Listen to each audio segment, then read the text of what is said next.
지역의 한 장애인 복지시설 대표가 법인차를 타고 여러 차례 골프장에 간 사실이 드러나 해임됐습니다. 시설 대표는 징계가 부당하다며 지방노동위원회에 구제 신청을 냈지만 기각됐습니다. 서윤덕 기자입니다. 중증 장애인들이 만든 제품을 판매, 홍보하는 전라북도 장애인 생산품 판매시설.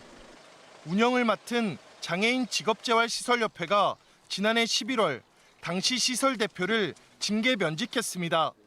징계 요구서 등을 보면 해당 대표는 지난 2019년부터 면직 때까지 근무 시간에 법인 차량을 타고 30차례 이상 전북과 전남 지역 등의 골프장을 간 것으로 조사됐습니다. 또 지난 2016년부터 4년 가까이 출퇴근 기록을 고쳐 본인은 물론 직원들의 시간의 수당 등을 부당 지급했다고 나와 있습니다. 지난 2015년에는 자신의 아들 소유의 건물로 판매 시설을 옮겼는데 사전 승인도 받지 않고 월세 30만 원을 아들에게 지급했고 3년 뒤에는 이 돈을 3배로 올렸다고 협회 측은 밝혔습니다. 이에 대해 면직된 대표는 법인 차량을 타고 서너 차례 골프장에 간 건 사실이지만 영업을 위해서였다고 말했습니다. 수당 부당 지급에 대해선 그런 일이 없다고 반박했으며 아들 소유 건물에 들어간 건 부적절해 보일 수 있다면서도 월세 지급은 협회의 승인을 받았다고 주장했습니다.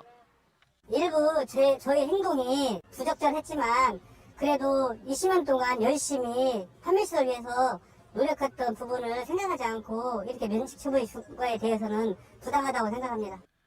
하지만 징계가 부당하다며 지방노동위원회에 낸 구제 신청은 기각됐습니다. 해당 대표는 협회를 상대로 같은 내용의 민사소송도 제기했는데 협회 역시 대표를 횡령 등의 혐의로 고발하기로 했습니다. KBS 뉴스 서윤덕입니다. 의혹이 불거진 판매 시설은 전라북도가 지도 감독하는 곳으로 해마다 수억 원의 예산이 지급됐습니다. 하지만 전라북도는 아무것도 몰랐다는 입장입니다. 이어서 오정현 기자입니다.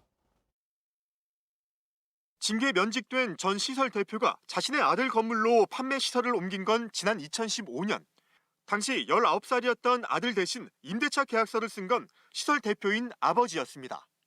아드님이 실제로 계약을 체결하거나 이러신 거는 예, 제가 했어요.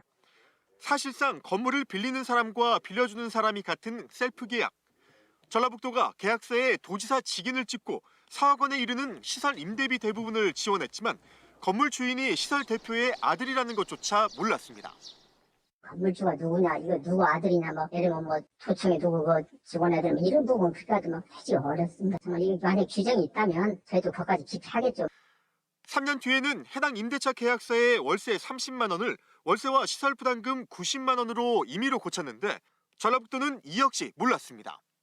몰랐다고 하는 것 자체는 저희가 볼 때는 직무유기나 어떤 심하게 말하면 유착까지도 된 상황이라고 볼 수 있기 때문에 행정의 책임을 회피하거나 면피하려고 하는 발언으로밖에 보이지 않고요.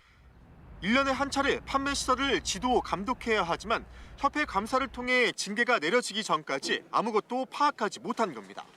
이에 대해 담당 공무원은 보조금 위주로 운영 실태를 확인하기 때문에 법인 차량의 사적인 이용이나 시간의 수당 부당 지급 관련해서는 모를 수 있다고 해명했습니다.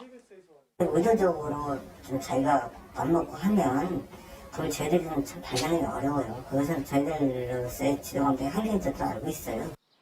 전라북도는 장애인 생산품 판매 시설에 3억 원이 넘는 전세 비용 외에도 해마다 인건비와 운영비 등 2억 원 넘는 돈을 주고 있습니다. KBS 뉴스 오정현입니다.